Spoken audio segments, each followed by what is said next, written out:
ఈ శ్రీ గురు తత్వము అనేది ఏంటంటే మనం చెప్పాం శ్రీ అంటే స్వ, మనలో ఉండే అజ్ఞానాన్ని ప్రాలదోలేది వెలుగు.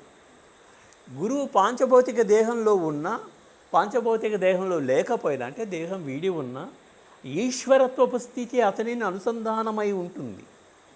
ఆ అనుసంధానమైన దానిని నువ్వెప్పుడు స్మరణ చేస్తావో, అది ఎలా బ్రహ్మ చైతన్యాత్మకంగా భావన చేస్తావో, అది ప్రకాశము, దాని యొక్క ఆలోచన పరిధి అంతా విశ్వకళ్యాణమైన ప్రియత్వ ధోరణితో ఉంటుంది. కాబట్టి ఇవి రెండు భావనాత్మకాలను సహస్రారంలో పెట్టుకొని భావన చేయడం ద్వారా మీరు అన్నారు సమర్పణ అని. ఆ సమర్పణ అనేది జరుగుతుంది. మా గురువుగారిని ప్రేయర్ చేసేప్పుడు కూడా నేను సద్గురు కపిలానంద సరస్వతి పాదపద్మమే మమ ఆత్మార్పణ సమర్పణం కరిష్యామి అని.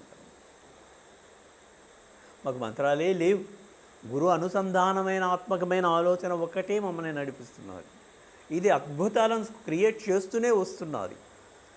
ఈ అనుభవాలను అందరూ పొందాలనే ఉద్దేశం మాకు, ఆలోచన మొత్తం టోటల్ అదే అయిపోయింది.